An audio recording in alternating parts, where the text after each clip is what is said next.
Welcome dear students in AC starter. आज मैं आपको वर्कशीट नंबर 14 करवाने जा रहा हूँ। ये मैथ्स की वर्कशीट रहेगी, हिंदी मीडियम वालों के लिए रहेगी। इंग्लिश मीडियम वाले डिस्क्रिप्शन में लिंक से सीधा वीडियो पर पहुँच जाएंगे और मैंने हिंदी सब्जेक्ट की भी वीडियो बना दी है, आपको डिस्क्रिप्शन में लिंक मिल जाएगा।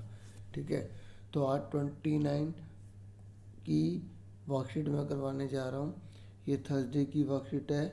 ठीक है, आपकी जो मंडे की, ट्यूसडे की, जो वेडनेसडे की वर्कशीट है वो 3 डेज़ का ब्रेक था, इसलिए पिछले वीक की ही चलेंगी। अगर आपने कर ली तो आपको बेनिफिट हो जाएगा। आज हम थर्सडे की वर्कशीट करने जा रहे हैं। तो देखो, आज हम आंकड़ों के संग्रह को समझेंगे। पहले हमने आंकड़ों के बारे में जाना था, प्राथमिक आंकड़े, द्वितीयक आंकड़े के बारे में जाना था, अगर आपको याद हो तो। ठीक है, तो अब हम फटाफट पढ़ लेते हैं।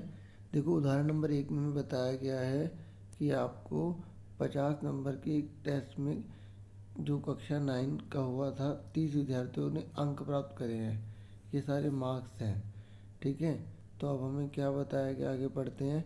कह रहा है, बच्चों ऊपर दिए गए आंकड़ों से किसी निष्कर्ष पर पहुंचने, जैसे अधिकतम, अगर आपको पता लगाना है कि अधिकतम अंक किस बच्चे के आए हैं, पर सबसे मैक्सिमम कितने नंबर आए हैं, ऐसे सबसे कम कितने आए हैं, तो आपको कठिनाई का अनुभव होगा। ढूंढो ढूंढो, कितना टाइम लगेगा ढूंढने में, है ना। ये कह रहा है, इसलिए केवल आंकड़ों को एकत्रित करना ही हमारे लिए अर्थपूर्ण नहीं होता, हमें उसको क्या करना पड़ता है, व्यवस्थित करना पड़ता है। क्या करना पड़ता है, व्यवस्थित। जब आंकड़ों को हम इस रूप में दिखाते हैं ना, जैसे कि आप देख रहे हैं ये सब, तो इसको बोलते हैं रो डाटा। क्या बोलते हैं, रो डाटा। जैसा हमने इकट्ठा किया वैसा लिख दिया, उसे हम बोलते हैं यथा प्राप्त आंकड़े। क्या बोलते हैं, यथा प्राप्त आंकड़े। ठीक है, क्योंकि फिलअप में आते हैं ऐसे क्वेश्चन, तो अच्छे से आप करो। ये मत करना कि थ्योरी क्या करनी पड़ के बाद में नुकसान हो जाएगा। ठीक है, आगे सुनो।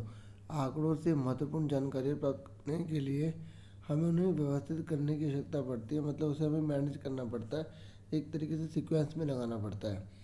ठीक है, फिर आगे बता रहा है, हम आंकड़ों की ऐसी प्रस्तुति चाहते हैं जो समझने में सरल और एक ही झलक में मुख्य लक्षणों को जानने में मददगार हो।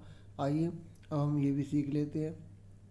तो ये बोल रहा है, यदि ऊपर दिए गए 9th के विद्यार्थियों द्वारा प्राप्त अंकों को हम आरोही क्रम में लिखें या अवरोही में लिखें। आरोही मतलब होता है छोटे से बड़ा, ठीक है, इस तरीके से। और अवरोही का मतलब होता है बड़े से छोटा। ठीक है, तो ये कह रहा है, अगर हम ऐसे लिखें तो हमारे लिए कुछ जानकारी बड़ी सरल हो जाएगी। देखो, हमने लाइन से लगा दिया, तो अब हम पता लगा सकते हैं कि 50 में से सबसे ज़्यादा अंक आए हैं 41। ये मैक्सिमम नंबर रहे हैं ना। और सबसे अंक कम कितने आए हैं, 2 आए हैं। आपको पता है बच्चों, जब हम सबसे बड़े में से सबसे छोटा घटा देते हैं तो उसको परिसर कहते हैं, रेंज कहते हैं। आपने छोटी क्लास में पढ़ा भी होगा। ठीक है, आगे क्या कह रहा है, ये कह रहा है, आंकड़ों को और अधिक समझने और उसमें अधिक महत्वपूर्ण गणनाओं के लिए हम उन्हें एक सारणी में क्या करते हैं, लिख लेते हैं। ये सारणी बनाई गई है। क्या बनाई गई है, सारणी। ठीक है, जिसे अवर्गीकृत बारंबारता बंटन सारणी भी कहते हैं। ठीक है, तो अब इसमें ज़्यादा तो नहीं है, अब हम फटाफट देख लेते हैं। देखो, इन्होंने क्या करा, जो बच्चों के जो नंबर आए थे ना, ये जो नंबर आए थे, ये जो आप देख रहे हैं, इनको क्या करा, असेंडिंग ऑर्डर में लिख दिया है यहाँ पर। ठीक है, ये नहीं कि सब लिख दिए, जो जो इनमें से नंबर है ना, एक बार लिख दिया। अब 2 कितनी बार है, 2 बार है। देखो, ये बंडल बनाना भी अच्छे से आना चाहिए। जैसे 21 है, तो आप इसमें 21 गिन लो कितनी बार है। जब आप 21 गिनोगे ना, तो आपको 21 5 बार मिलेगा। ठीक है, 21 जो है 5 बार मिलेगा। ये देखो, 1 2 3 4 5 है ना, इस तरीके से। तो आपको 5 बार मिल गया। अब आप कैसे बनाओगे इसको, देखो 1 2 3 4 5। देखो, 4 तो हमें सीधी लाइन डालनी पड़ती है, लेकिन 5वीं हमें ऐसे डालनी पड़ती है।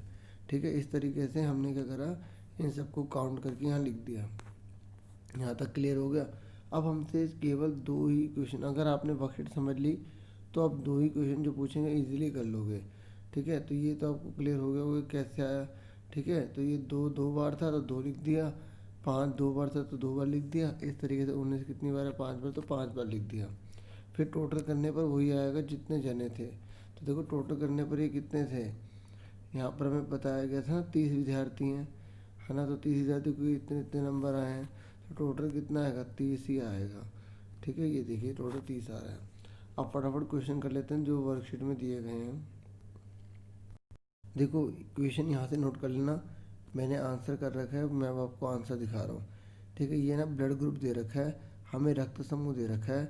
ठीक है, कितने बच्चों का दे रखा है हमें क्वेश्चन में यहाँ पे क्लियर होगा। ठीक है, आप देख सकते हैं लिखा हुआ 30 बच्चे हैं। ठीक है, सबका ब्लड ग्रुप हमने लिख रखा है। अब आपको कह रहा है कि इस ब्लड ग्रुप की मदद से जो हमें दे रखा है ना आंकड़ा, बारंबारता बंटन सारणी बनानी है। तो आओ फटाफट बनाते हैं बारंबारता बंटन सारणी।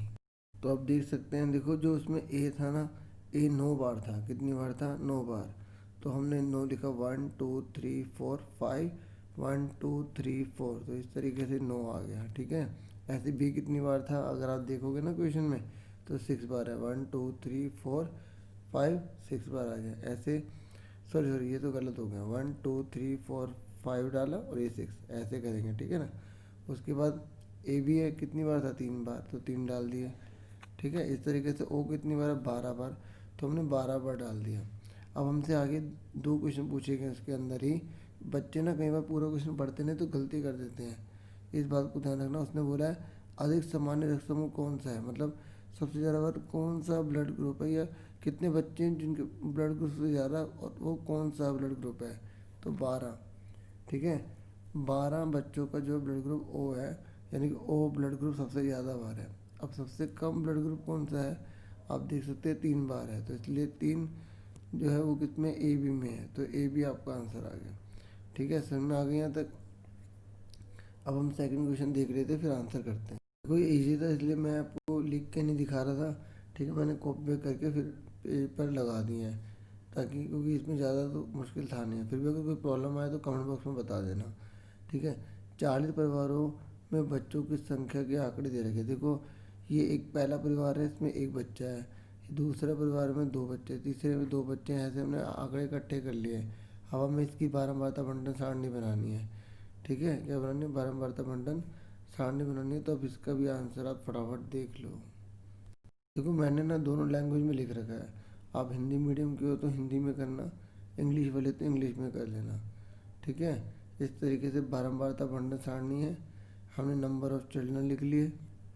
ठीक है, जिनका जो एक भी बच्चा नहीं है, एक बच्चा है, 2 बच्चे, 3 बच्चे, 4 बच्चे, तो जिनके घर में एक भी बच्चा नहीं वो कितनी फैमिली है? 5। जिनके घर में एक बच्चा उनकी फैमिली कितनी है? 4। इस तरीके से हमने ये लिख लिया। उसके बाद हमने ये क्या कर लिया? टैली मार्क्स बना लिया। ठीक है, इस तरीके से टोटल करने पर कितना आ रहा है? 40 आ रहा है, तो हमने क्या करा है? सही करा है। ठीक है, तो आप देख सकते हैं पहले वाला 30 था और इस वाले में 40 था। इस तरीके से 2 ही क्वेश्चन थे। मुझे पूरी उम्मीद है आपको समझ में आ गया होगा, ये वीडियो आपके लिए हेल्पफुल रही होगी। ठीक है, मेन तो मेरा काम गाइडेंस देने का है। अगर प्लीज़ अगर अच्छा लगे तो लाइक ज़रूर करें, बाकी सब्सक्राइब जरूर कर लें। ठीक है, तभी आपके पास और भी वीडियोस आती रहेंगी और मुझे सपोर्ट करें। Thank you for watching and listening carefully. Take care dear student.